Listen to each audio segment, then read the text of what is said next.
Good afternoon, I'm Sean Yao and this is One News Now. The Philippines is getting some attention among regional peers with over 100,000 COVID-19 cases reported. Greg Gregorio joins us live from Marikina to tell us the government's reaction to this. Greg, figures-wise, the Philippines is leading the coronavirus chart, at least in Southeast Asia. How are those in office, how's the admin taking this? A COVID-19 epicenter in the making, as everyone else is saying. Sean, if you ask the health department, they'd say that labeling the Philippines as such would be quite unfair, considering the country's stride in COVID-19 testing. Although Health Chief Francisco Duque III agrees that all efforts must be done to sustain whatever progress the Philippines has accomplished. That's unfair for them to say that. This is Health Secretary Francisco Duque's reaction to reports tagging the Philippines as the new COVID-19 epicenter in Southeast Asia. An uncoveted title now accorded to the country after topping the rest of Southeast Asia in terms of COVID-19 cases, due in part to allegedly poor government response. On Thursday, the Philippines surpassed Indonesia and Singapore in terms of total cases. But according to Duque, data on each country's case per million population must also be considered. Should this be the measure, World Health Organization data would show that the Philippines ranks second to Singapore. Duque insisted that ramp-up testing plays a part in the country's ballooning infection count. We increase our testing, we increase our contact tracing. So you really see that. Indonesia testing rate is 3 times less than the Philippines. Tingnan mo, we're testing more now than Indonesia. Such is the case in Marikina, which according to Duque has bolstered its contact tracing. The city expects fewer daily cases by the end of the month as they get to trace 30 individuals per one positive patient. Add to that their daily testing capacity of as much as 800. Dahil mataas yung ating ratio na yon, 1:30, ay mabilis nating nako-contain yung pagkalat ng virus. The city is building an additional treatment and monitoring facility with 136 beds. Teodoro admits, though, that there's still transmission in communities. Ang transmission nangyayari at the household level. Baka kailangan na rin magsuot ng face mask miski nasa loob tayo ng bahay natin.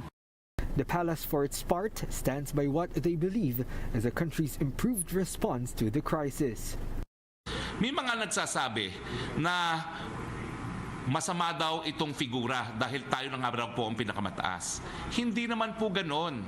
Ang ibig sabihin lang nito, alam na natin kung nasan yung kalaban nating COVID-19. Sean, Secretary Duque said that even with close to 120,000 COVID-19 cases, our fatality rate remains low at 1.8% compared to Indonesia's 4.7%. Duque said that means that our case management for severe and critical cases have improved. Sean? Right, Greg, but let's go beyond the numbers quickly. Did Secretary Duque express or tell you about some new strategy maybe that the government might be undertaking to contain the numbers or the increase in the numbers? Or was that all he said? Sean, other measures that Secretary Duque mentioned earlier is the one hospital command system for the treatment of COVID-19 positives in the country, whether mild or symptomatic or severe critical. Other than that, they are in close coordination with the local government units to closely monitor their localities in amid the COVID-19 pandemic. Sean? All right, I guess we'll wait and see whether this new strategy of the OHCC does work out. Thank you very much for joining us all the way from Marikina, Greg Gregorio of TUS 5.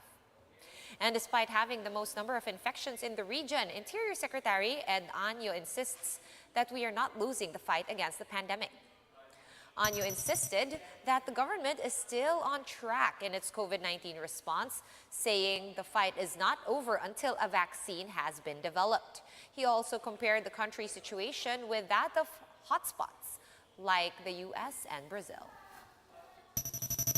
Sabi mo, we are actually performing poorly.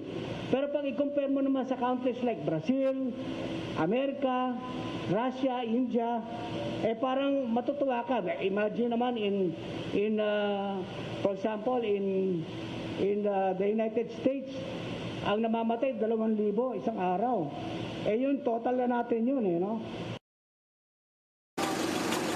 Secretary Anyo expects the modified or does not expect MECQ to be extended beyond August 18. He also reminds barangay officials in MECQ areas to strictly impose quarantine protocols or face the risk of being charged before the ombudsman. So far, there are more than 122,000 COVID-19 cases in the country with an additional 3,300 infections. Active cases currently stand at 53,000. 24 individuals recently lost their battle to COVID-19, bringing the total death count to 2,100. On the other hand, 96 patients have survived the said disease, putting the total number of recoveries close to 67,000. Motorcycle ride-hailing firm Angkas will be providing free rides for medical frontliners starting tomorrow amid the suspension of public transportation under the modified ECQ. Romel Lopez has the story. Despite still not being allowed to operate on the roads yet due to lack of franchise, motorcycle ride-hailing firm Angkas will be ferrying passengers over the next 2 weeks for free. The free ride covers medical frontliners in MECQ areas. That's set to start on Saturday. Kasi itong ating mga health workers, probably sa umaga, okay pa yung biyahe nila, masigla pa. Pero after their shift, ito yung mga pagod na. So naka-standby sila doon para ihatid sila bahay. Angkas assured riders that their salaries will be paid. One of the measures na ginagawa po ng gobyerno at ng pribadong sektor na partnership. Angkas also donated 1,000 units of motorcycle barriers to the Philippine National Police to be distributed to precincts for medical frontliners in the area. Interior Secretary Eduardo Anyo tested the barriers. He vouched for the barrier's safety and its potential in curbing the spread of COVID-19. He said that there are studies showing its positive results. Kasi ang virus ay nagtatravel by airborne. Ang nangyayari ay 30% na ating mga gumagamit ng motor. After a while, itinataas nila yung kanilang face shield. Siguro naiinitan. Kapag nagkaroon ng traffic o kaya nasa intersection, tinatanggal nila yung kanilang helmet o itinataas yung face shield. Instinct nila yan, hindi mo mapigilan sapagkat kung ang komportable na yung tao, talagang gagawin niya yung paraan para guminawa siya. He also clapped back against the critics of the mandatory installment of plastic barriers. Sino ba ang merong responsibilidad sa pagliligtas ng buhay? Ang ating health workers, ang ating frontliners, ang ating local and national government. Nasa kanila yan. Mangyari nga dyan, kasama sa mga mabibiktima o magkakaroon ng sakit, ang takbo niya dito pa rin sa ating national local government, sa mga law enforcers. No? Anyo hopes that the MECQ will not be extended as there is a need to balance the public health with the country's economy. For 1PH, Romel Lopez, News 5.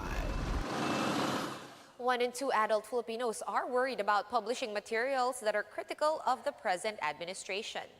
Based on the latest SWS survey, 51% agree that it is dangerous to print or broadcast anything critical of the administration, even if it is truthful. Only 30% disagree with the statement, while 18% were undecided. The survey was conducted from July 3 to 6, just a few days before Congress rejected the broadcast franchise bid of media giant ABS-CBN. We're going to pause for a quick break, but we will be right back after that. Stay tuned.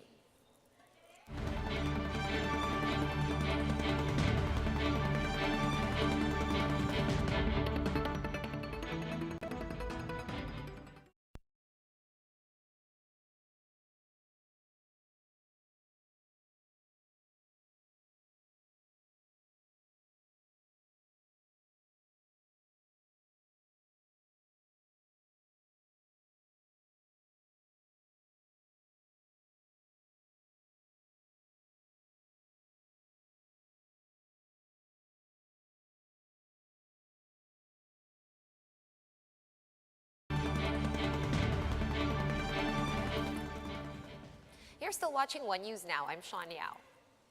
Almost 2 weeks before the supposed opening of classes, and teachers and students are saying that they are still not prepared for distance learning. Even the DepEd admits that additional funding is needed to cover online expenses. Ria Fernandez with the full story. College student Micaela Pancha noticed some disadvantages of distance learning. She says she has classmates who failed to attend school since they resumed classes. Dahil nga po sa slow internet connection at saka po sa kawalan din po ng gadgets at data. Yung iba po sa mga estudyante po namin ay nanghihiram lang din po ng equipment sa mga magulang nila at sa yung iba po sa kapitbahay pa po nila. Teachers also continue to complain as not all of them have their own gadgets for online classes.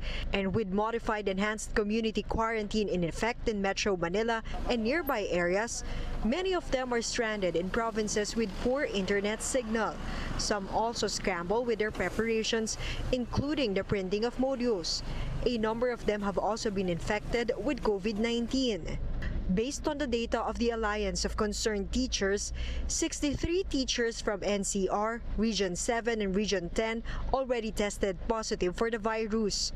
The teachers themselves shoulder the testing fees.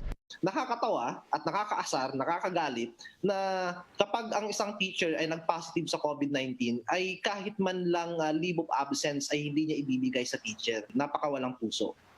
Due to these problems, stakeholders feel face-to-face classes are also unlikely to push through in January. Kaya nga ang panawagan ay ma-move sana itong pasukan na to. So yun naman yung sukatan. Positive naman na kasi lahat naman kahit naman tayo kami sa bayan, sa lahat ay gusto naman nating matuloy pero hindi sa soon. The law may say August 24 dapat ang last day para magbukas, but we are in an entirely different situation right now. We are in the middle of a pandemic, the worst economic crisis in our history, at hindi po handa yung mga ahensya na magdi-deliver ng pag-aaral para sa ating mga kababayan. So panahon na para tignan ang bagay na ito at hindi na lang po iasa kung ano yung tinatakda ng batas. Pwede naman pong i-move it. The President has the power to do that. The DepEd has yet to comment on their safety measures for teachers. As for the educators' expenses for internet load, DepEd spokesperson Ann Sevilla said they are in talks with the budget department for funding. But she said since June, each teacher has already been given a 3,500 cash allowance that covers supplies necessary in whatever modality of teaching. For News 5, Ria Fernandez, we are One News. And the United States is reiterating its support for Southeast Asian nations with sovereign claims in the disputed South China Sea. In a phone call with Foreign Affairs Secretary Teddy Locsin, U.S. Secretary of State Mike Pompeo discussed Washington's latest policy declaration on the maritime disputes. That latest policy affirmed country's 2016 arbitral award, which invalidated China's 9-line claim.